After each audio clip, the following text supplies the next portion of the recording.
All right, HBCU Legends fans, it's Kyle T. Mosley of HBCU Legends on Sports Illustrated. We have the voice of the Alcorn Braves, the legendary Charles Edmond in the house. How you doing, Charles?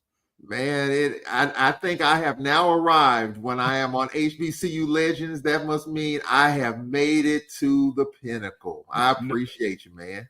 Oh man, come on! Don't get me started, man. You have done such a fine job for many a year, of course. Being a legend over there at Alcorn yourself, and you and Carlos, you guys do a great job every Saturday delivering the best in HBCU news for everybody. Yeah, it's Carlos and I have been doing this thing for a minute, for 5 good minutes. 5 minutes, starting out on wow. the audio side, doing it on a phone line. We've done a show from a grocery store. We've kind of run the gamut, and we go back and forth. He loves Southern. I love Alcorn and Grambling. My alma mater is Grambling, so we go at it, and it's we play the AD's role and the Carlos Brown contract, two and done, and so we kind of go back and forth, but we have a good time with it. Yeah, you guys do a great job, man. So, and if you guys can't find them, they're located on the Black Collards Sports Network, along with like Dr. Cavill, and those guys are part of that network as well. So, yeah, excellent programming all together.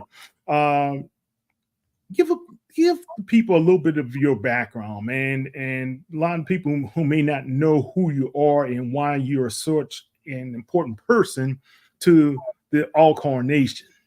Well, I'm not gonna say all that. I think it's just when you've been stuck in one place for a long time, you kind of have a whole bunch of different relationships. So that's kind of where I am. Excuse me. That's kind of where I am with things, and just blessed and fortunate to be at Alcorn State University. I'm a Grambling grad. I graduated in 1991. I was a mass comm broadcasting major. So that's something I wanted to do. I wanted to be a play-by-play guy. I wanted to be in the sports broadcasting, and I was able to do some of that at Grambling my last 2.5 years that I was in college, doing a little bit of Grambling football and men's and women's basketball, a little bit of baseball. I was there at Grambling when the New York Yankees played at Grambling. Oh, wow. Yeah, awesome. The late George Steinbrenner were great friends with the late Eddie Robinson, and he brought the New York Yankees to Grambling State Louisiana. Tiger Field, and that was an awesome experience. It has happened one other time, but just being able to do that, and then I got an opportunity to apply for the gig at Alcorn. I started out as the operations manager of the radio station and doing some games on the side there, and I was hired 2 weeks out of college, and and so I've been in Alcorn ever since, haven't left. And I enjoy every minute of it, from Steve McNair and the highs of that, and the Heisman hype and the championships, to the lows of 0-11 and picket signs outside Jack Spinks Marino Castle Stadium, and a lot in between. So it's been a fun ride. It's been a crazy ride, but it's been a blessed ride, and just looking forward to seeing what's next. And what's next right now is Cedric Thomas. It's the Cedric Thomas here. That's what's next. It is. So we'll see what that brings. It's here. It's here, and a lot of people were shocked at SWAC Media Day this past week. But before we go into Cedric Thomas, how many years altogether with Alcorn? 33 years. 33 years, man. 33. Congratulations. That's awesome, man. Yeah. When in these days, we can't get guys past 33 minutes. No, yeah, you don't see that too much. For me, and even where I am here, other guys that do games here in state, Ole Miss. I was at a broadcasters conference in French Camp, Mississippi last Thursday. The voice of Ole Miss, the voice of Mississippi State, the voice of USM. Those guys have been doing it 40 plus years. Wow. And once they got their start in their 20s, they hadn't left. So, and even Rob J, I think he's got 30 years in at Jackson State. He was there. Hall of Fame. Yeah. Us guys, we're kind of stuck in the mud. We're not going anywhere, but we just enjoy it. It's been a fun ride for all those guys, and it's just a blessing. There's only so many play-by-play spots out there, and so for a person to be able to stick with it, the Saints and Texans and those guys been doing games Jim Henderson, a guy that I grew up listening to during the Saints games. How long was he doing New Orleans Saints for WWL and for the Saints? He was doing it for a long time. For a long time. Right. Some of these older guys are starting to move on or other things, but for us, we're still stuck in here and we just enjoy it. It's just a different dynamic with social media and everything. So there's a lot more to talk about. And what's going on in the SWAC is a lot more to talk about. So it's a fun ride and just blessed every day that it continues. Well, Charles, you brought up a great point. There's not many of us doing play-by-play and doing it for a long time. I think I had a quick conversation with Charles Bishop because, that's one of his passions, to be a play-by-play announcer. And he does a fine job for, I know, this past season for the Prairie View Panthers and those guys. But Charles is a really great guy to have. And you have a lot of other young guys who want to be play-by-plays. I'm sorry? Jamie Walker, who does. Yeah, Jamie. Exactly. Jamie is great. There are some people coming up behind us that want to get into it. And look, I give credit to Charles Bishop and Jamie Walker. They've kind of watched and see and, kind of stuck their toe in the water. Sometimes the water's cold, sometimes the water's hot, but at least they're sticking their toe in there. And right. I think that's the one thing, Kyle, for me, I always try to share with students. I mean, people want to do this, but there's a process for it, and just putting somebody on the radio or on television, that just doesn't do it. You got to show that you can do some things. You got to show the grit and the determination and just the dedication. I lived in the radio station when I was in college. I was in the radio station at KGRM Grambling, 6 o'clock Sunday morning, 6 o'clock Sunday night, just learning the tricks of things. So you don't see that anymore, unfortunately. You don't have that level of dedication. But Charles Bishop is that, hanging around Dr. Cavill and Prairie View and Texas Southern. He does some stuff with you.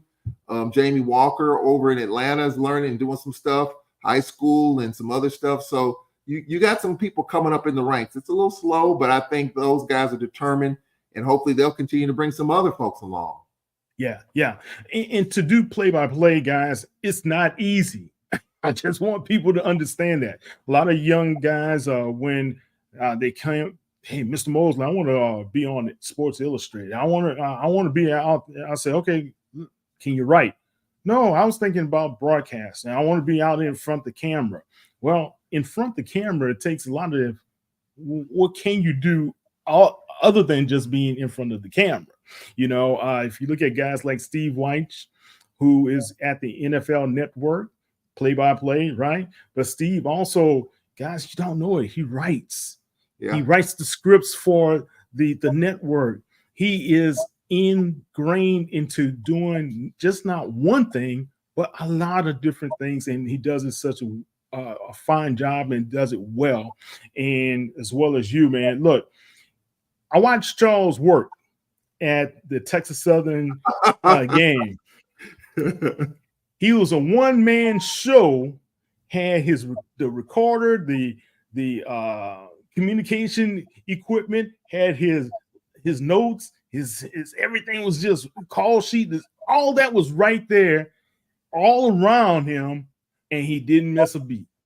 It was just a thing of beauty, man. I wanted to tell you that I appreciate what you were doing. Yeah, that was a disaster, kind of, sort of. It was very frenetic. Fans were standing up in front of me. I had to stand up. Yeah, and it was a crazy game, back and forth. And look, I learned that in college when my mentor just gave me the equipment and said, "Go to work." And the one story that I would tell that Joe Buck, who does the games for ESPN, who used to work at Fox. I'm from St. Louis, and Joe Buck worked in St. Louis doing Cardinal games. And his father is the late Jack Buck. I don't know if many people remember. Hall of Famer. Yeah. Hall of Famer. So Joe wanted to do play-by-play, and he kept egging his father on to do it. So one day at a Cardinal game at Busch Stadium, Joe Buck walked in the booth. Jack Buck and his partner Mike Shannon walked out of the booth. Joe was by himself, and he had to call the game. I don't know how many innings he did, but that was learning by fire. And so for me, it was just learning by fire. I mean, so in college, I was able to do that. You show up with the equipment, you prepare, and so for me, it's just that's how I'm able to get started. I'm doing a little bit more of this TV stuff, this streaming stuff. I got a guy that's doing, you can't do all that by yourself. So that's one thing I learned, but I have someone to do that. And I'm learning this video stuff because I'm still struggling with this, doing the video stuff. I'm doing stuff for the SWAC Digital Network, and it's still a struggle, for me, because I'm used to being on radio. I'm used to hiding behind the mic. Yeah. But when you're doing the video stuff, you got to kind of halfway look the part. Of course, you want to sound like you know what you're talking about. So I'm just still learning that piece. But that's how you do that one-man band. I think anyone that's done this has done the one-man band, whether it's high school, which I've done. I'm doing high school here in Vicksburg High, kind of a one-man band, and doing that with my color guy. He just kind of shows up. Sometimes he sets up the stuff, sometimes I do. So it's just, if you can do it by yourself, then you're learning a lot more about the technical stuff. And so I think that's, when you're doing that, you learn a lot more. Look, man, you bring me, you're getting me kind of teary-eyed and misty because that's how I started as well. I got a call from, I started Saints News Network back in 2006, the day after the New Orleans Saints drafted Reggie Bush. That was it. My first domain name was deuceandreggie.com, still have it to this day. And the second one was saintsnews.net. And that's how we started the Saints News Network with the aggregated news and things that HR wrote a little bit here and there because why? There was nobody who looked like me other than John DeShazier of the Times-Picayune back then. Now he's with the New Orleans Saints organization, who actually wrote on a consistent basis. You had Ro Brown, he did some things. You had a couple other guys in the media from New Orleans who did things, but it was John DeShazier. He was the one who was more consistent than anybody else. Long story short, I got a call from Danny Clark, linebacker from the Saints at that time. I think he was in the 2011 season. His publicist called me and said, "Hey, would you like to interview him?" I said, "Yeah, I would." I said, "There's this new forum called the podcasting that I would like to try it on him." And I signed up for this account, what they call Blog Talk Radio. Blogging. Blog Talk Radio. Signed up for that. Found out I didn't have a mixer. I didn't have all the other stuff. So I had to go out to an electronic store called Fry's and bought this thing. And I still have the little piece today. It's a one-piece all thing. You plug in the USB and everything else. It takes your analog and puts it into digital form. And Charles, it was terrible. Yeah. It was terrible. It snapped, crackled, and popped the whole way through. After 3 weeks, Danny said, "No more, no mas, no mas." Roberto, man, he gave up.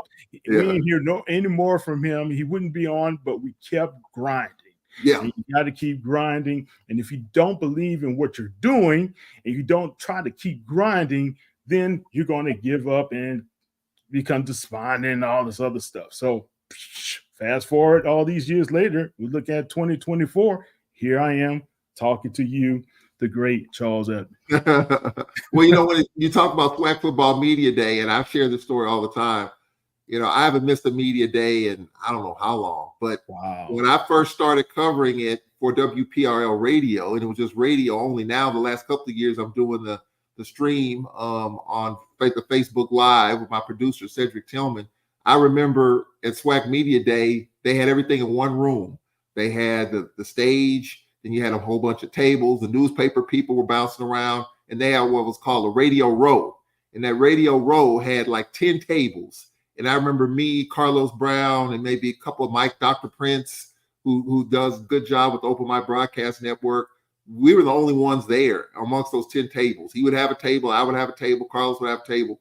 And that was it. The other 7 were empty. Now you got 4 or 5 rooms. You got the podcasters over here. You got the main room. You got our room. You got Radio Row in another room. You got the SWAC Digital Network that's doing some stuff. So that, it has expanded by leaps and bounds, starting doing this stuff. And it just shows you how, you just keep grinding away, and you just wonder how long you want to keep doing this because you're the only one. I don't let that stuff bother me, Kyle. I really don't. because like you said, if you believe in what you're doing, it doesn't matter. It doesn't matter who's watching, who's listening. If you believe in it, stay with it. And at some point it will grow. Just keep adding water to the fertilizer and it will grow. Plant the seed. And that's what I did. I never stopped doing it. Even doing radio with baseball in the SWAC, even doing radio, doing softball in the SWAC. I was the only one kind of doing that for a minute or two back in the 90s. And I just kept doing it. I didn't get, frustrated with it. I knew what I had to do. And I knew at some point some other schools would catch on. And it had, baseball and softball have not as much, I must admit. I think I may be the only one on a consistent basis broadcasting baseball. I think I'm the only one that's doing softball on the radio. And we do our softball games. So it's, that's still slow and growing. But, hey, I'm a believer in it. And if you go to these SEC schools, they're doing softball on the radio. Of course, they're all doing baseball. And why not us? Why not Alcorn? I did baseball at Grambling when I was a student. I didn't do softball, but I realized how important softball was, and I started doing softball. And so, you just believe in what you're doing, and at some point it will catch on and others will catch on. It's slow on that side of it, but hey, you just got to keep doing what you believe in. You're right, man, because I was doing the podcast and I had a co-host. He loved the Cowboys. So to bring him on the Saints podcast, his heart wasn't into it. And that's my best friend, Curtis. Combination, Kyle. That's bad combination. It was a good combination. It wasn't. No, sir. So second season, I partnered with Sharita the Diva Baptiste, and it was Sharita and I. We did it for a while. Then I brought in my cousin. You may remember him, Kenny Times from Southern University. He was a part of that group that defeated Eddie Robinson for the first time in the Bayou Classic. And he was the defensive MVP of that game, and as well as the captain of that Jaguars team. But anyway, I brought him on. I brought my friend Derek, the Professor Stevens, and bam, things just kind of blew up from there, man. And from there, we were able to, I think I had 4 shows offshoot from that. Yeah. And we had 5 concurrent shows all together. That was the first of its kind along the Gulf Coast region to have a podcast network doing that. But man, I never stopped. I never gave up, never stopped, never gave up until one day in 2019, Sports Illustrated took note of what we were doing, and hey, the partnership was formed, and here we are today, man. So you guys, let it be just a testimony from myself as well as Charles. If you believe in yourself, don't ever let anyone deter you from your dreams. But I always say this: always be tenacious. Yes. Never give up. And you have a space. You have a space there, Kyle. Covering an NFL, a couple of NFL. You cover the Texans too, right? No. I don't cover the Texans. Just the Saints. Yeah, and I gave up the Pelicans just this last month to be able to kind of focus more on HBCUs and the Saints this season. Yeah, well, again, now you live in Houston or you live in New Orleans? I live in Houston, and I travel back and forth to the games. That becomes taxing on the old body here. I thought you lived in New Orleans because I associate you with the Saints. I'm like, Kyle must live in New Orleans, but then I see some stuff that you're doing in Houston, and then it kind of dawned on me you probably do live in Houston, and that's I just assume people who cover these teams live in those areas. I just assume you live in New Orleans, but you go back and forth. So that I think that's a testament for you, because most people that cover these teams live in those cities. Now you got the national folks, the ESPN folks that cover these teams that live in New York or whatever, and they just kind of follow it a lot more deeply. But you live in Houston, covering the Saints from afar. I know that's a challenge. It's a challenge, but I have very good writers. I have John Hendricks, Ross Jackson, as well as Bob Rose. Also, we have Terry Kimball, who also wrote for me for the New Orleans Pelicans, but he's now doing some Saints stuff as well. He's still continuing doing Pelicans stuff, guys. So you'll be able to see what Terry does. But we have a great dynamic, and it's challenging at times. Yeah. But what you got to do is just understand that this is a privilege. That's how I look at it, Charles, man. Think about it. How many times can you say, as a Black man, African-American man, whatever you want to say, a minority, period, that you have an opportunity to be credentialed to cover a National Football League team and be the publisher of the team, of this website, and managing editor of the website as well. I take it as a privilege. Yeah. Every time I'm there, every time I'm able to ask a question, get in with my camera. So I go, when after the game, I have my camera, I have my microphone. This microphone right here, guys, I have it with me with my Rode wireless mic on my camera, and I'm right there holding everything, sweating profusely as well. But to be able to deliver content, that's the most important thing. And a lot of people don't want to do that.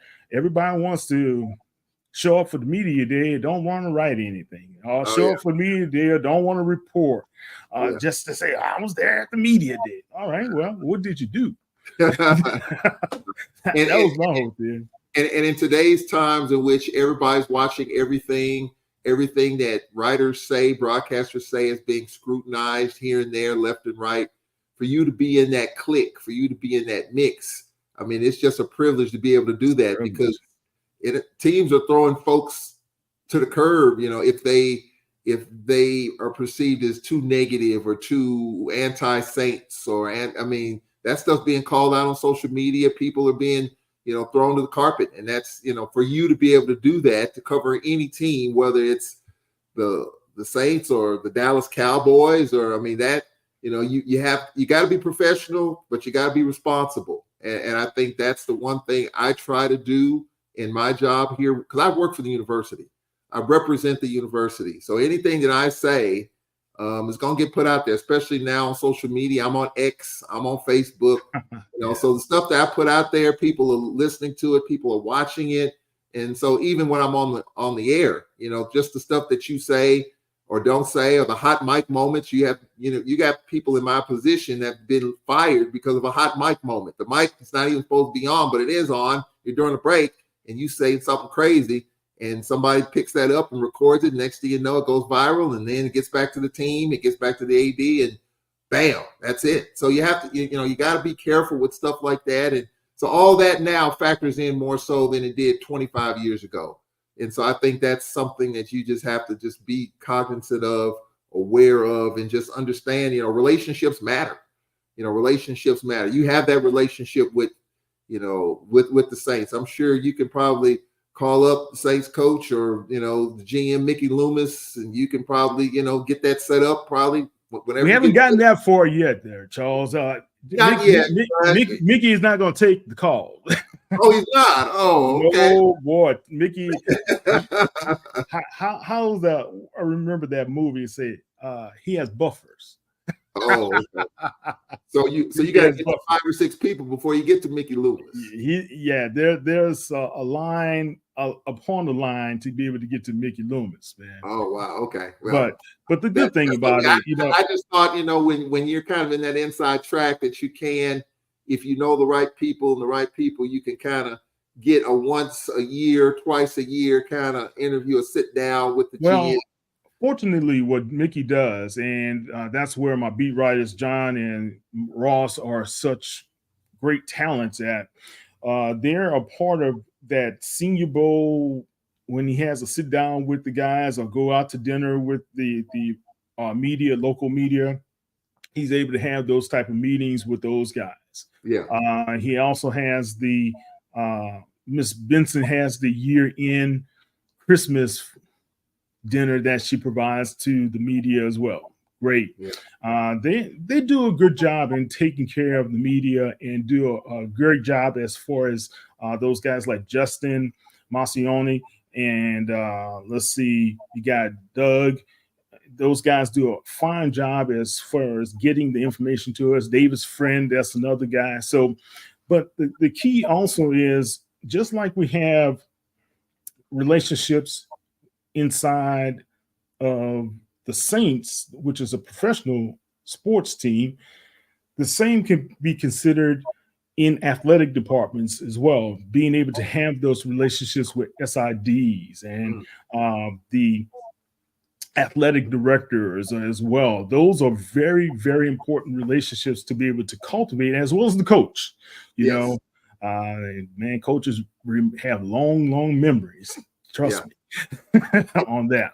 And then in our case, we have a new president, Dr. Tracy Cook, who I remember him when he was at Alcorn when I first started in the 90s. He played with Steve McNair, and he's now the president of Alcorn State University. So when you have that kind of relationship there, and even though Dr. Cook's got a lot on his plate right now, my plan is to have a sit down with him right before school starts sometime next month, talk about all things Alcorn, including athletics. So when you have that relationship off the air, you can talk about stuff and share stories. Right now, ESPN is getting ready to put together a piece on Steve McNair.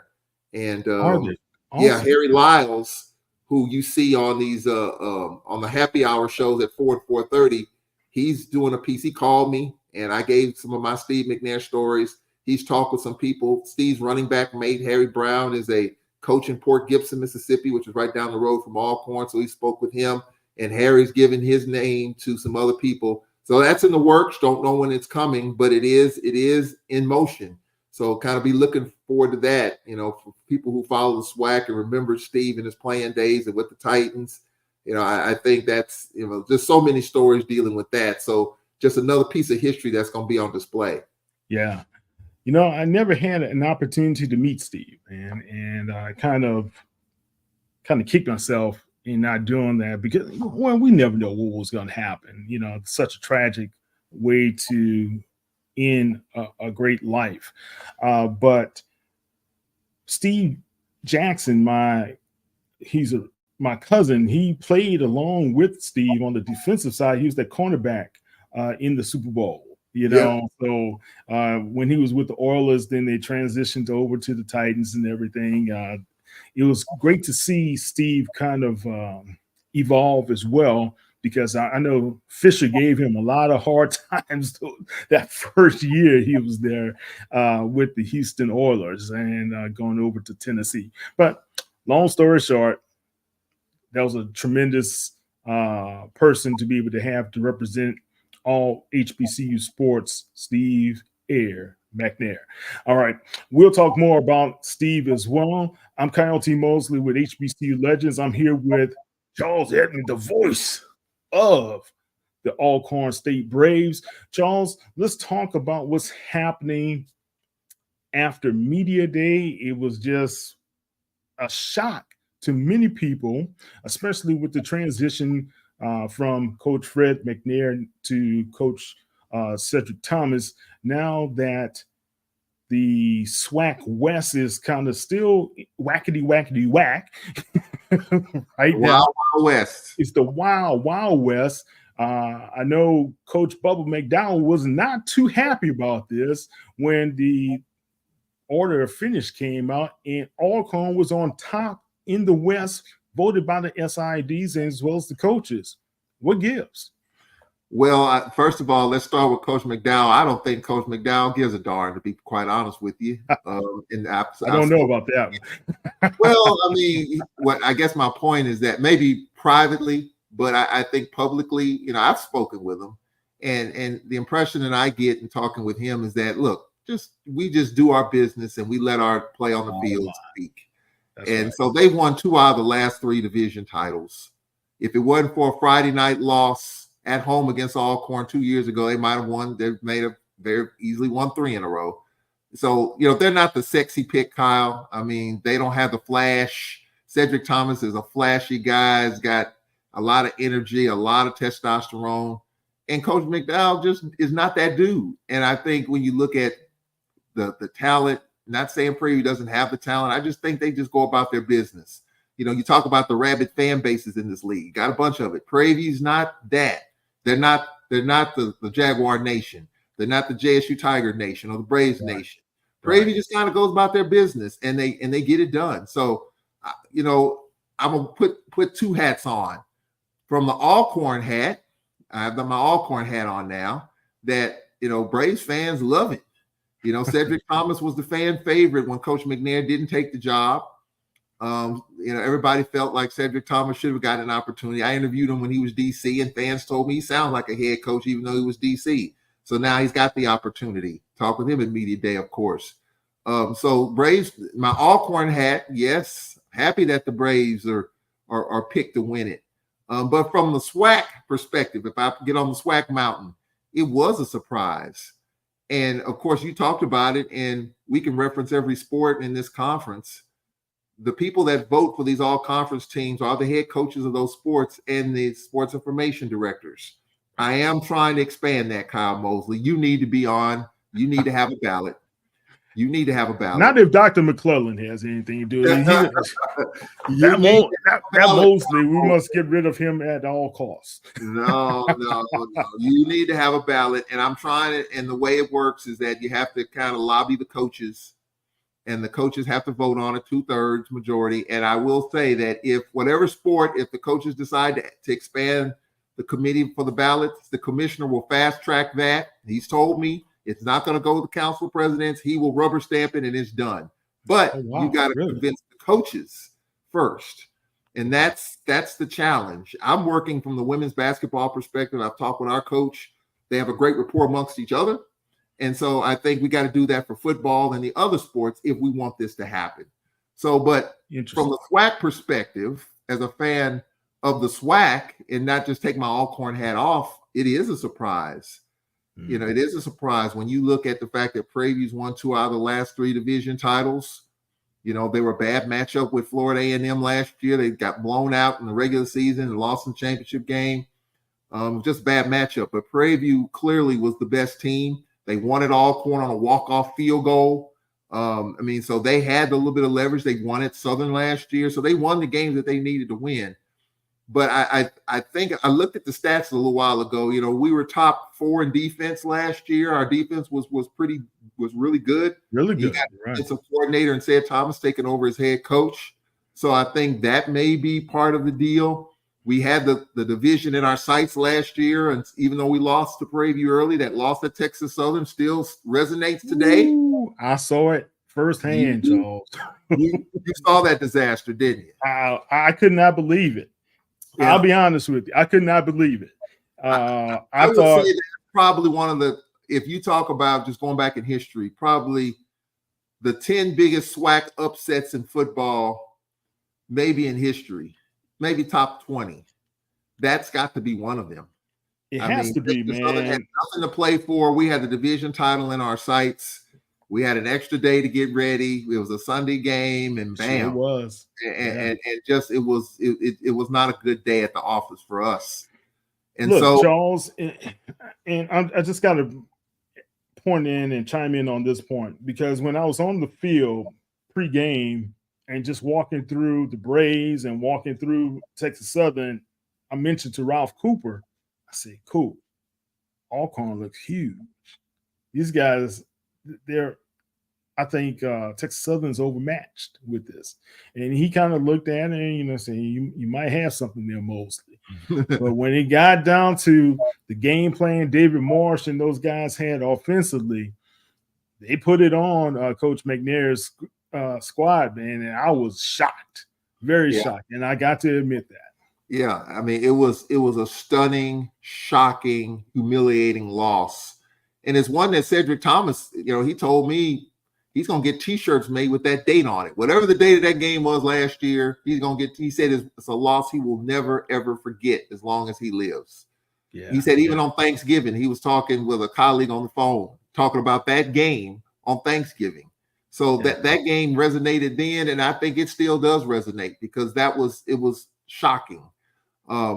So you look at where the Braves were last year, had the division in our sights until the second to the last week of the regular season, and even going into the last week, that Prairie View Alabama State game, needed some help there. Didn't get that, but that was a huge loss, and we lost a shot at the division.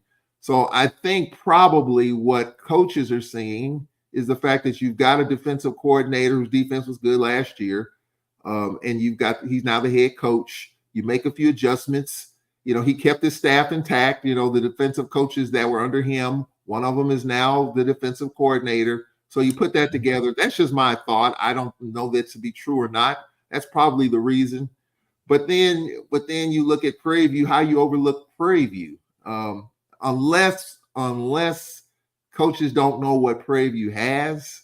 And again, Prairie View just is not, they're not all that. Not a sexy pick. Yeah, right. They're just not. There's no knock on them. Right. We kind of know what Jackson's got. We know what Southern's got. We know what Mickey Joseph has at Grambling. 2 former Southern head coaches on that sideline. That's going to be interesting. In Dooley and Jason Rollins, who were both coaches at one point at Southern University. That Bayou Classic could get interesting, but I just think that's the reason why they probably chose Alcorn. But then if you use the same criteria for Florida A&M, kind of in the same boat. They won the Super Bowl of HBCU football, right? If you cover the NFL, is that the Super Bowl of HBCU football? That was it. The Celebration Bowl is it. Yeah, it is it. And so you don't pick Florida A&M. They lose their coach, Willie Simmons. He goes to Duke. They kind of went around the world to select Colsey, but I think they got it right. They got to go through their process, a committee, whatever, and a lot of time wasted, a lot of time spent.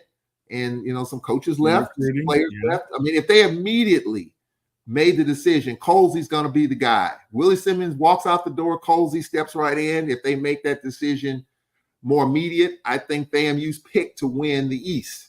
But because of that, maybe they felt like, some players left, coaches left. But, Alabama State, for that side, I kind of had Alabama State as a team to challenge the East at the end of last season until they lost to Prairie View last year. Then it makes me wonder, and I like Alabama State because my good friend, Dr. Jason Cable's the AD there. He played and worked at Alcorn, so I want Dr. Cable's program to do well until they play Alcorn. But, I'm just wondering, is Eddie Robinson's team ready for prime time? And so, we'll see. We'll see how that goes. But not to pick, you pick Alcorn with a first-year coach that was on the staff, but you don't pick Florida A&M first-year coach that was on the staff. Am I missing something? No Musa. I'm hearing the quarterback position might be a little bit better. I don't know, but it just kind of makes you wonder there. But that's what makes these polls so intriguing. A lot of conversation. Yeah. It doesn't mean anything.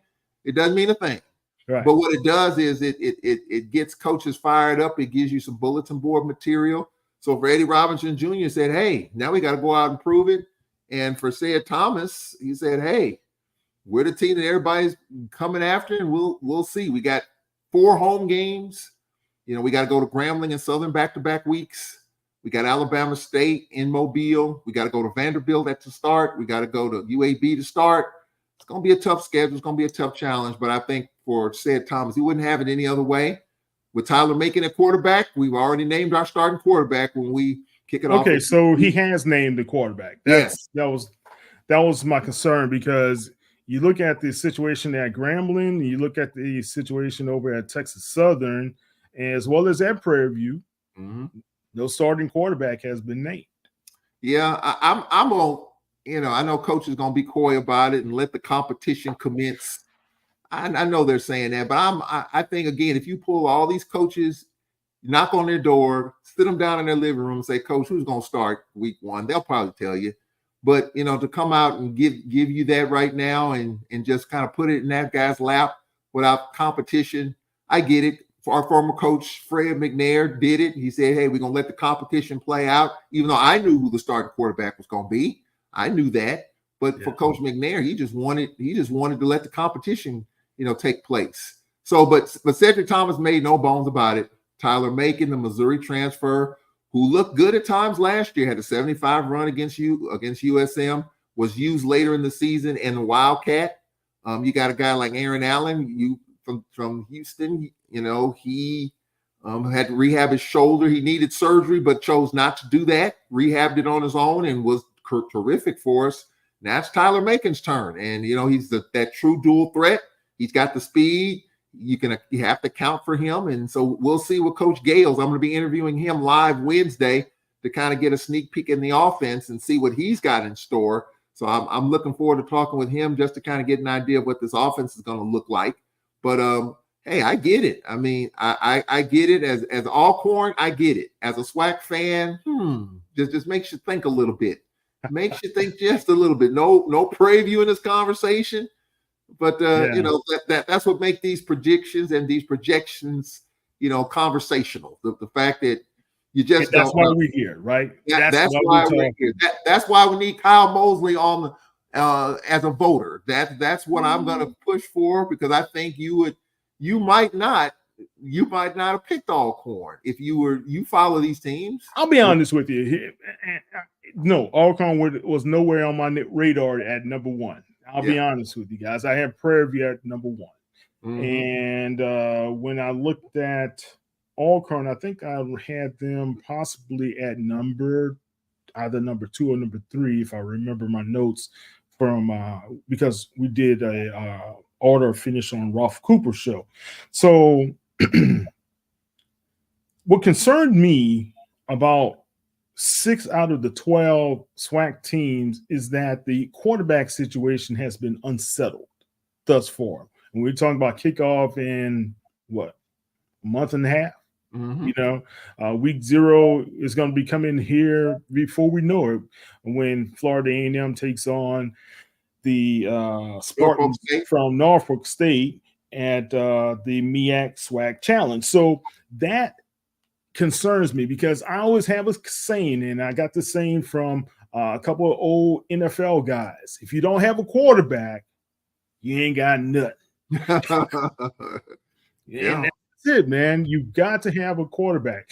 And I thought Andrew Body brought a lot of stability, a lot of experience, and a chip on his shoulder to go over to Alabama State. That was a great get for my New Orleans native and homeboy Eddie Robinson Jr. And when I saw him at the HBCU Legacy Bowl, I said, "Coach, that was a coup there." That was a coup, man, because I know Andrew Body and his family, good people, very good people. And I was shocked that Prairie View didn't try to swoop down and try to get them to stay in Texas. But that's going to be one of the big stories, because if you talk to 10 people about Andrew Body, 5 will say he's got all the tools. And I've learned that he was one of the most accomplished high school quarterbacks in the state of Texas. Very good quarterback. One of the best to ever do it in high school. But then if you talk to 10 people about what he's done at Texas Southern, 5 will say, well, he's shown, flashes of great things. And the other 5 will say, I don't see it. Well, and maybe because he's been banged up. I know there are some games in which he's slugging around against us and, moving that pocket. But then I remember his freshman year, he was kind of a turnover machine. Couldn't hang on to the snap from center. And, I get all that. So, going over to Alabama State, I know he's going to try to prove that he's that guy. And I think he's going to be that guy at Alabama State. I think he's going to be the starter there. And I know his family, his mother's all on social media trying to pump her son up. I see that. I get all that. Yeah, this Body. That's going to be one of the interesting storylines. If Alabama State's picked to win the East, if Andrew Body leads them there, that's going to be one big story, because that's coming out of the ashes. I mean, a couple of years ago, Alabama State was not in the conversation. But then to be elevated to win the East, they get it done. I mean, I think they got Jackson at home. We play them in Mobile in November. They got some big games. And so if Body's the guy, and if Alabama State's picked to be that team, and if Body's that guy, and if Alabama State's that team, man, that mesh is going to be a heck of a story if it happens. Yeah. You guys are playing them in the Port City Classic, right? Yes. On November 2nd, Saturday in Mobile, Alabama. Then after you play those guys, you host the Texas Southern Tigers over at Sphinx Chasm Stadium. And then you have to come to H-Town where you play Prairie View November 16th. And you end the season against Jackson State, as you guys always do. Man, so those 4 games are going to be very telling games for how the Braves are going to position themselves if they will win the SWAC West or not. Because I think the Prairie View game, more than anything else, that's going to be a battle. Yeah, it's going to be a battle. Yeah, no, November is going to be interesting, but I'll go back a little bit before that, Kyle. I think, all the games obviously are important. We play up to start at UAB and then Vanderbilt. Then we got Edward Waters at home. Then we go to Valley and McNeese in September, homecoming against UAPB.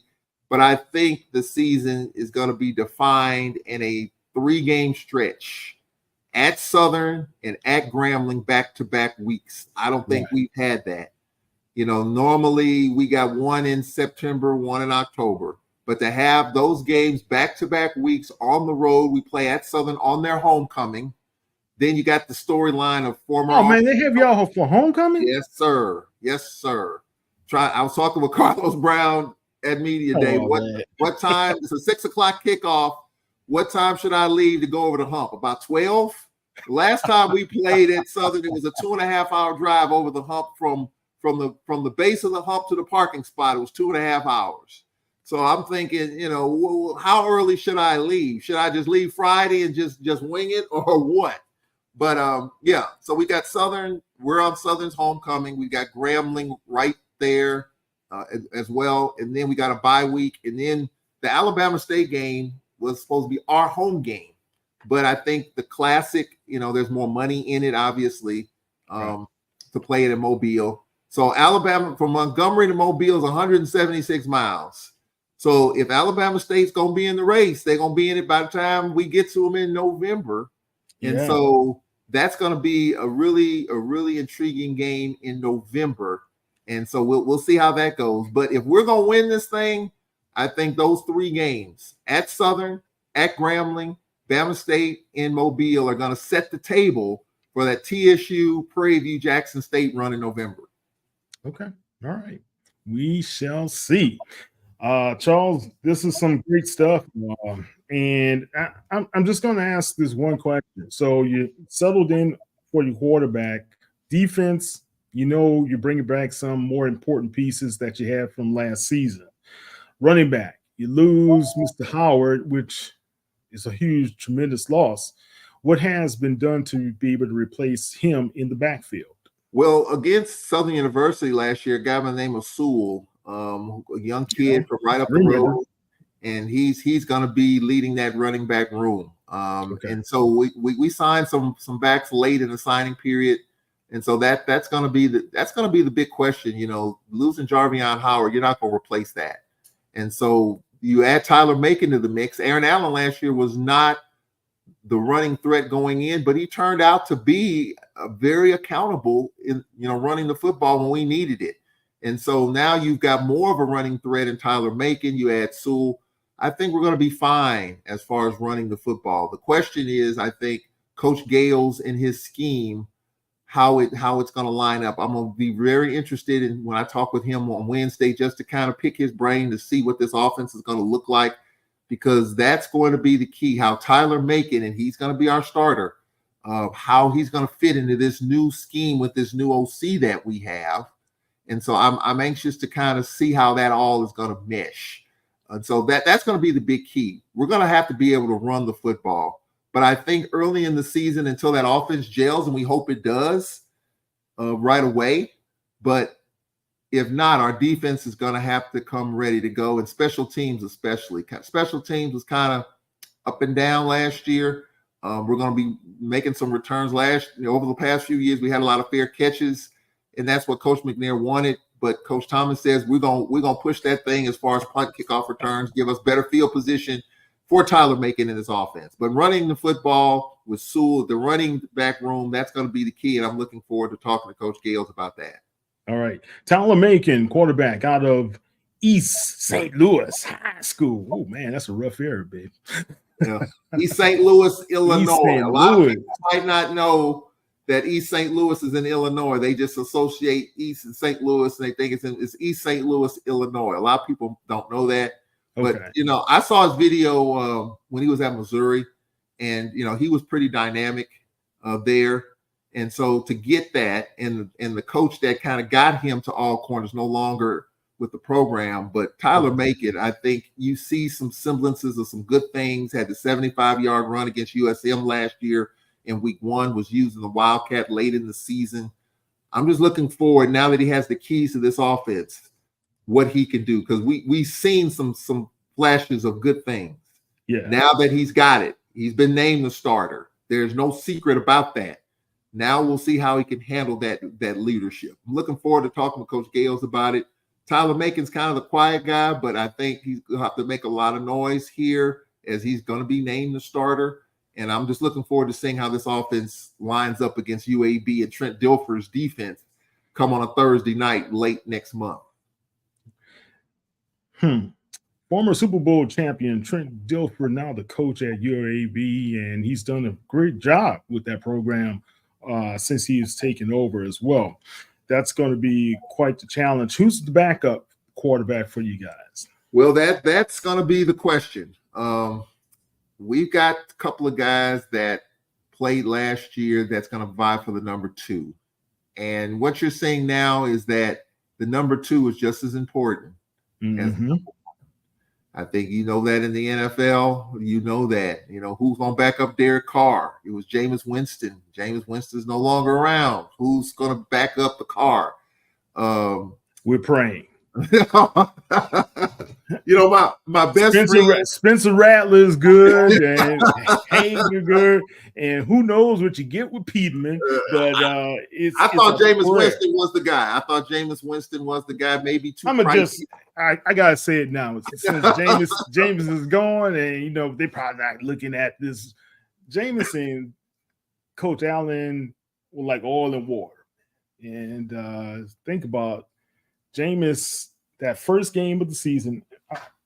I flew to Atlanta for that opener, right? When Jameis took over the team. It was his team, and the Saints were down, and he brought those guys back from double digits to be able to win that game, last second field goal, and he put them in position. But he made some tremendous throws that game. Tremendous throws. I was just like blown away what Jarvis Landry was able to catch those passes. Olave was able to catch passes, as well as those 2 touchdown passes to Michael Thomas, man. It was just awesome.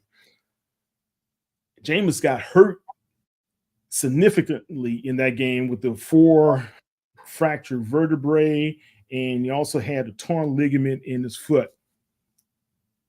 When a guy does that for you, do you put him back out on the field the next couple of games? Charles, What do you think? No. That was the puzzling thing. I know guys want to compete. You sign those waivers and you want to get back onto the field. Yeah. But when you let him back on the field, the losses mounted, and then you turn to your other guy, the guy that you jive with a little bit better, and you never let Jameis back on the field, even though you had a losing record. Yeah, that just did not make sense. And Jameis was very he did not. He handled it in a professional way, but privately he was not very satisfied with how that went down.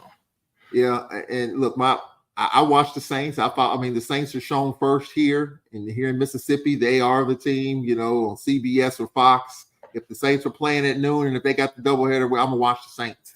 Yeah. Even though the Rams are my team. The Rams are my team, whether they were the St. Louis Rams or the LA Rams. The Rams are my team. Is that because of James Shaq Harris? No, it's not because of James Harris, because of St. Louis. Okay. All right. I am a St. Louis sports fan. So the Rams were in St. Louis, even though they moved to LA. They shouldn't have. That's a whole nother story for another day. Crockett was ready to move on. When the city did not approve new stadium, that was it. And he honored his lease. And, he broke the lease, and, it was taken to court. There was a settlement and all that. But I'm still a Rams fan. Matthew Stafford, when they signed him, I questioned it. I just didn't see it until I saw it. And so Stafford led us to that Super Bowl, but they emptied the cupboard financially to get them. And so the last couple of years have not been great. So that's what happens when you go all in. You got to pay the bill. You got to pay the freight. You know what? I think McVay was a little bit mentally exhausted. Think about it. You know, that first loss against the Patriots, right? Then you get back there. You get, first you had Goff. Goff mentally wasn't in tune with those guys, in sync as well. But you get back, and don't talk about the no call. It shouldn't have been there in the first place. Yeah. That was pass interference. There's no question. Charles, I mean, Stevie Wonder, Ray Charles came say, "Zoom my body. I need to testify against this." Absolutely. Come on. We were very fortunate. We were very, very, very fortunate. I will say that. You are. I mean, look, I don't get it. I'm a realistic sports fan. I love my team. You can speak badly on it. I'm gonna speak badly about my team if we stink. If we suck, we just suck. That's just the reality of it. And that was a horrible call. Horrible. It's going to be talked about forever in the NFL. And rules have been changed because of it. And so I get it, but it was a horrible call. We were very fortunate, and we were very fortunate to win the Super Bowl. Wide receiver wide open. If Joe Burrow's another half a second, it's a wide open receiver. Right, he sure was. So the Rams defense was giddy all year long. I mean, just got to hold your breath. I mean, they look great. Jalen Ramsey, Aaron Donald, they look great at times, but then they just keep giving up big plays at crucial times. And we were very fortunate to win that Super Bowl. Yeah, you were, man, because Burrow had that opportunity. I saw him streaking down the sideline. It was down the right side. Yeah, and we haven't been the same since. I mean, from a salary cap perspective, we're just not investing the kind of money. Is Matthew Stafford, is he healthy? I mean, I didn't think he was, and I still question his health today. But when you're paying him that type of money, you got to suck it up and go with it, because without a quarterback, as you're seeing, these quarterbacks are making big money. If he leads them to the championship game of the Super Bowl, are you gonna give him the Joe Burrow money? Or the Trevor Lawrence money? Are you going to do that at his age? I don't think so. No. I don't think so. And so we're going to be looking at this thing, resetting again, I think, after this year. And look, they were trying to get rid of Stafford. I mean, there was some talk about moving on from him, but they couldn't get what they wanted, so they just kind of stuck with it. And you talked about McVay. I think he was exhausted. But I also think he was reeled back in. Like, look, you helped make this thing happen to where we were in the doldrums in terms of salary cap. You just can't walk away from this like this. Right, so I think there were probably some nudging going on in terms of, hey, you got to stick with this for right now. And I think that's why he's still there. I think he was exhausted because he put so much into it. But then you put him in salary cap hell. You just can't walk away from that. You got to own that. Got to wear that. And I think, come on, look. McVay was exhausted. Plus, he had a new wife. I get that. I'm all for fan. Look, I'm good with that. Look, I tell people. I remember the old Sinbad joke. He said, "Remember Jordan before he got married? Free from the top of the key." Yeah. After married. You're different, man. Wow. And I think McVay got a little bit different as well, man. After that, and the baby was coming, I believe, coming soon after as well. So, he had a lot of stress outside of the workplace. I get it.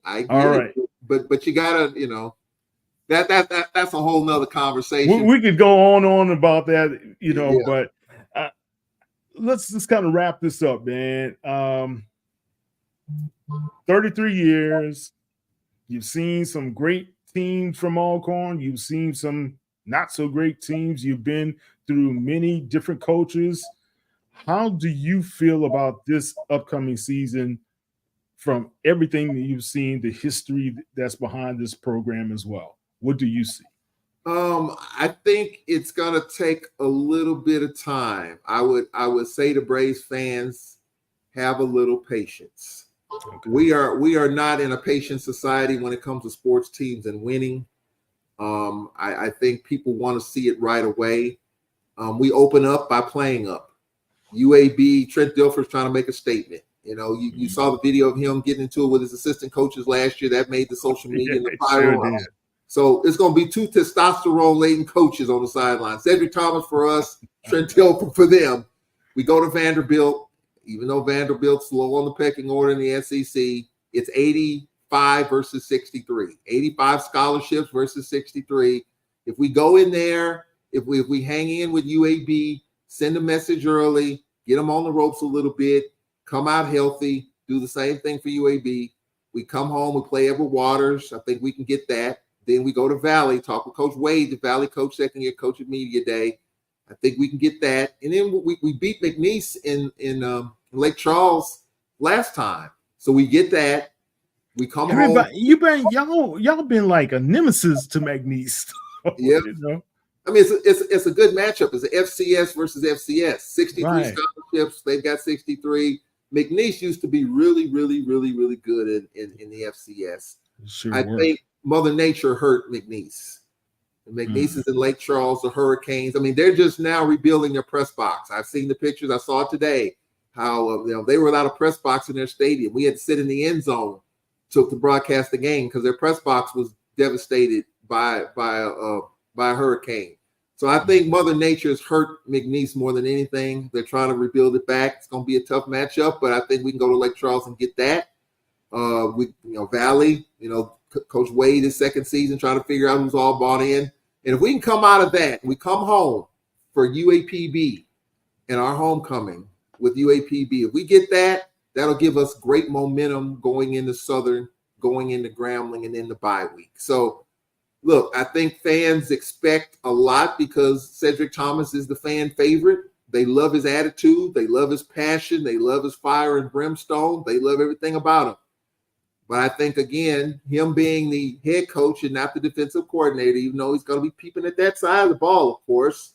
Yeah. But then you've got Coach Gales in his new offense. Looking forward to seeing how that goes and just different things on special teams. That's got to be a work in progress. And I think playing up to start's going to be tough.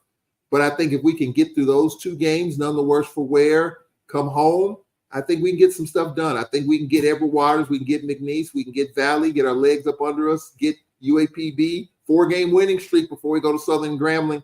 If we win those 2 games, I'll say this. If we win those 2, we will be in great position, I think, to win the West. Oh, you heard it first. You heard it first from Charles. If we split, of course, I want us to win them all. But if we can split, that's tough. Southern and Grambling back-to-back, back-to-back weeks. If we win those we'll be in great position. And those games are on the road? Yes, they're on the road. Those are going to be if you split, you're still in a good position. I think. What we can't do is lose both of them. No. That's what we can't do because those are division games. Your tiebreakers come into play. You lose out on the tiebreaker because of header. We can't lose both of those games. So that's one. And then we got to go to Alabama State following a bye week. Then we got to go to Prairie View. And so we can't afford to lose both those games. Now, some people made a prediction that a 3-loss team can still win the West. And they were right a couple years ago. But and it may happen because you got the uncertainty. You got new coaches at Alcorn, Grambling, Southern University, second-year coach at UAPB. So I think it could very well happen, but I don't see it happening. I don't. I think you're going to have to get it done in your division games.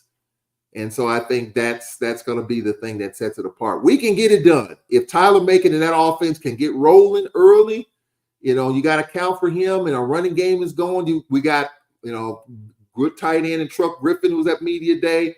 We're going to get the tight ends more involved, something that wasn't the case before. If we can do that, spread that offense out a little bit, I think we will be fine offensively. I have no question our defense is going to be good because Cedric Thomas was leading that, and our defense was top 3 or 4 last year. And you got Malachi Bailey coming back, one of the top defensive players in the conference. So I think our defense has got to carry us until our offense gets it rolling. And if they get it rolling early and the defense is going early, man, we could be tough, going throughout the whole season. So, I think we'll be right there. We'll be right there. But we got to get through these first 2 weeks though, at UAB and at Vanderbilt. I know, we're getting some pretty good guarantee money out of that. I get it. We all do it, but if we can get through that and impress folks, I think we can go as far as we want to go. Yeah. I tell you, man, these paydays are becoming prayer days in a lot of ways, man, because look, Prairie View has to go up to Michigan State, East Lansing. That's not Grambling playing at Ohio State next year for $1 million. Well, what happened in Grambling playing LSU last year? Mm-hmm. That significant injury that occurred. So, look, injuries are part of the sport. This is a violent sport, and you're going to have people crashing and doing all type of things. So, but I understand that. But I just would like to make sure our young guys are in the best position to be able to come away, like you say, unscathed, at least. What you heard, I don't know if you've heard the saying when it comes to these guarantee games, right? So you're getting a pretty good chunk of change. So Grambling's getting $1 million for playing Ohio State, right? They should get more. Well, yeah, Grambling's getting $1 million. UConn was getting more. This is the thing that people don't. Yeah, they were getting more. Then how come Grambling can't get that 1 point? Yeah, but I think Grambling was getting nothing because they weren't on the radar. I understand, and I don't think any SWAC team would. If any team, if Prairie View, if Texas Southern, I think if Alcorn got that deal, I think they would take it. But the old crazy saying about it is, and I'm probably wrong for saying it, and they say, well, hey, that $1 million guarantee, you're going to need that to pay the hospital bills. Because just as long as you pay your insurance bill. That's the only thing. It's crazy. It's crazy to say, but it's just reality. It's not going anywhere. I do think, though, with this new landscape in college football, I just my opinion, I don't know if you're going to see as many of these games going forward because every week, Ohio State, and again, they're playing UConn next year, but I think as the college football playoff ramps up and these teams need every week to try to prove to the committee that they're worthy of being in the playoff and all that, I don't know if you're going to see as many of these games as you once did. LSU, Grambling, LSU, Southern. We play here for us. We play, obviously we play Vanderbilt and UAB, but we like to keep it kind of regional. We're playing UAB. We played Mississippi State. We played Ole Miss. We played USM. I think that's as far as we're going. I don't think we're going to play, from what I can tell, anything bigger than that going forward. And I'm not so sure if those games are going to be out there, just to be honest. I think these teams are going to be looking at playing some quality competition outside of that in the FBS to try to prove to the committee that they're worthy of being in the playoffs. This is just my opinion. I might be wrong. Grambling, Ohio, that's $1 million. That's the most I think I've seen for HBCU team to get. I think Southern several years ago when they played Georgia got $700,000. So $1 million payday is a pretty good payday. We'll see if the band's included in that. I'm sure it probably is, but I don't think you're going to see as many of those games. I know our fans don't like it, but until we can make money otherwise in terms of packing our own stadiums and stuff like that, I just don't see teams turning down that kind of money. I might be wrong on that, but if any one of our SWAC teams got a call from Ohio State to get $1 million payday, I would venture to guess that every one of our teams would say, where do I sign that contract?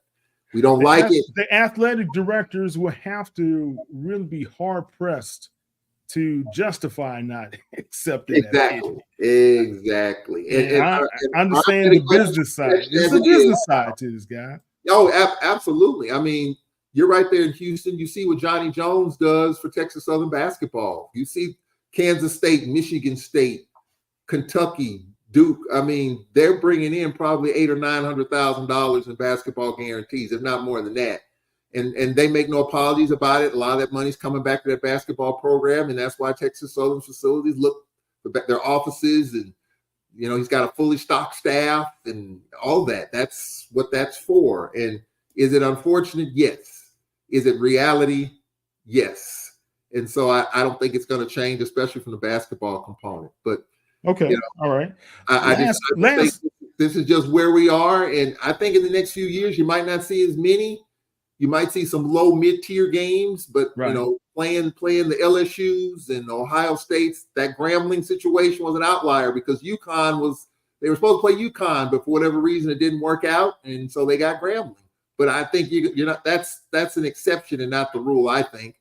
But hey, and when you're getting if I remember the story correctly, it had a lot of I wouldn't say politics, but I think it was a great marketing strategy to be able to say two old storied programs, never faced one another before, have an opportunity at this juncture to be able to go on national television and play one another. You give a HBCU an opportunity to go up to Columbus, Ohio. Yes. Think about Woody Hayes. Yes. Who played for Woody Hayes? Rudy who? Rudy Hubbard, the only national championship coach who coached the HBCU program, right? Rudy Hubbard. All right. So anyway, all right. One last question, and we can make it nice and sweet and short. Was this the best media day that you have been a part of? It was good. I have to say, the coach Sanders, the 2 years he was there, I mean, it was crazy. It was a lot. It was a lot more going on for various reasons.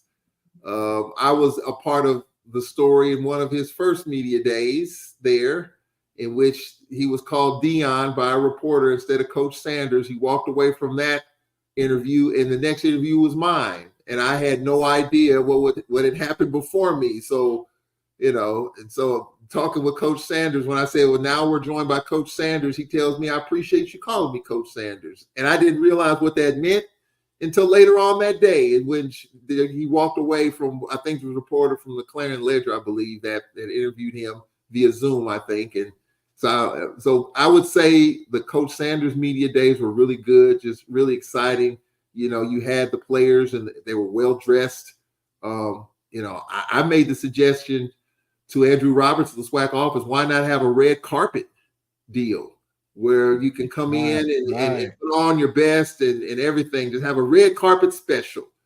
You know what, Charles, I'm gonna say this, man, and I'm only saying this because I'm a working man. It's hard to get off because I'm a working man. No, I think these media days, they may want to look at making it a Saturday.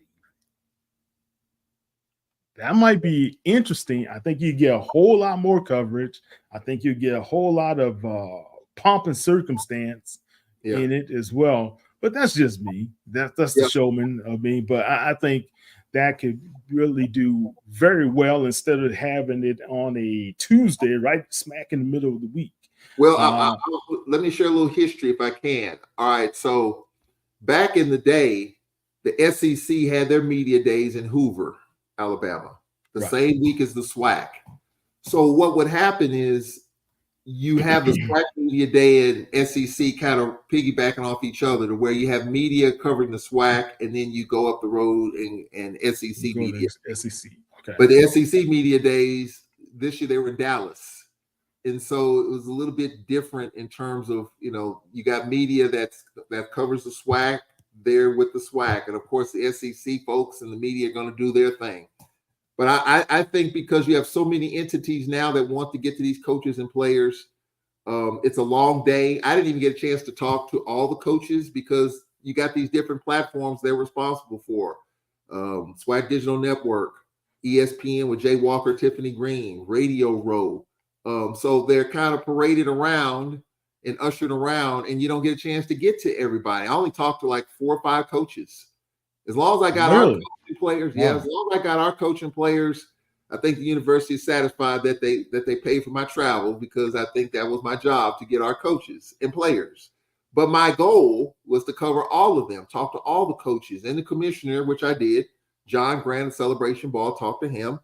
And so getting different perspectives, Carlos Brown, I talked to him, get the Southern perspective. So I got what I could get. But I heard somebody say the other day, maybe we should make this a 2-day event. And I've mentioned that a couple of years ago. I don't exactly see that. It's going to have to be a lot of conversation about that. Yeah. in order to make It's that happen. cost prohibitive. Yeah, and from the conference perspective, what they pay for and what they provide, and you're dealing with your TV partners on stuff like that too. The SEC Media Day is 2 or 3 days, so we could probably do something with that. I don't know, but I think now is the time we got to have conversations and breaking this up because you're there to talk to all the coaches and players, and you just don't have. I mean, it starts at 10 o'clock, so by the time you're done, and there's lunch that they provide. The conference provides lunch for coaches and players. So you're trying to get the interviews in. Then you have lunch. And then I know for Prairie View and Texas Southern, those coaches had a flight to catch. I think Coach McDowell had a 5 o'clock flight to catch. So he's got to get to the airport and fly out. I'm sure Texas Southern's coach probably the same way.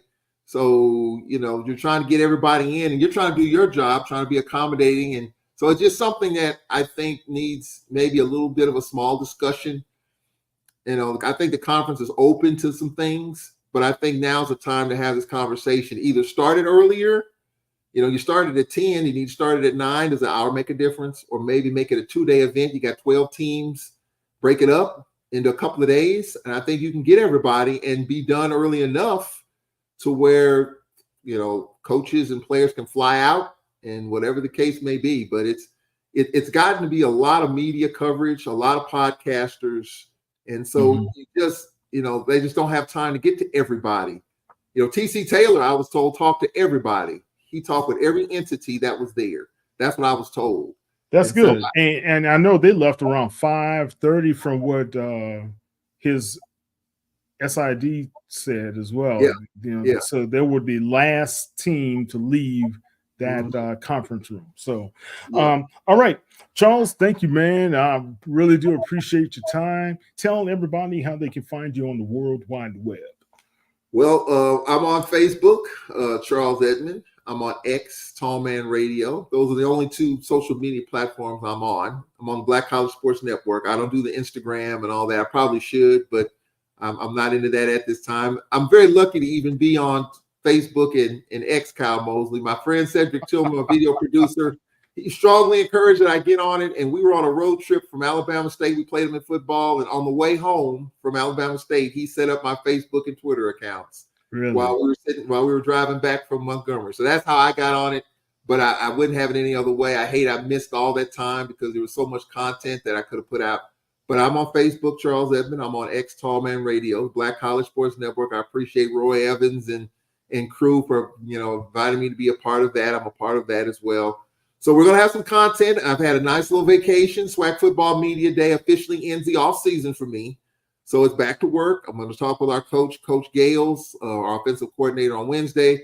Plenty of Alcorn content coming up, talking a little football, and of course Cedric Thomas show coming up in a few weeks. So looking forward to seeing how this is going to go. All right, man. You're gonna have to put me in touch with Coach Thomas, man. I need to get in touch with him. I will do that. No problem. Well, stay on the line after we wrap up right quick. I have a couple of quick questions, guys. That's Charles Edmond.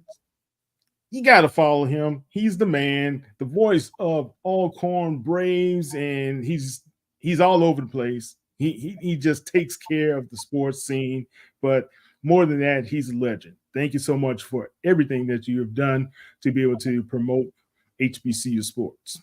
Kyle, I appreciate you and the job that you do with the Saints and the HBCU legends. You do a really good job. I appreciate you. Thank you. Appreciate you.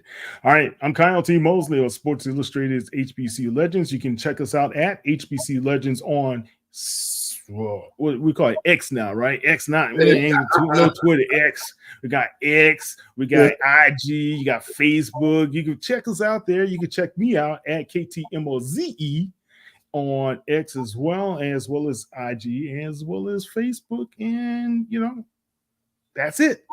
So please support our platforms. Our podcast has been doing tremendously well over the past. I think we just went to Red Circle. We took it from another platform over to Red Circle. Myself as well as Coach Daryl Stewart. And you get to hear the HBCU Legends podcast. Guys, support us, help us out because we are growing. Man, I thank you for one of our shows. We had nearly 60,000 downloads appreciate the love and appreciate the support for us as well. Again, Kyle T. Mosley, HBCU Legends. That's Mr. Charles Edmonds of Alcorn State. Thank you. And be back.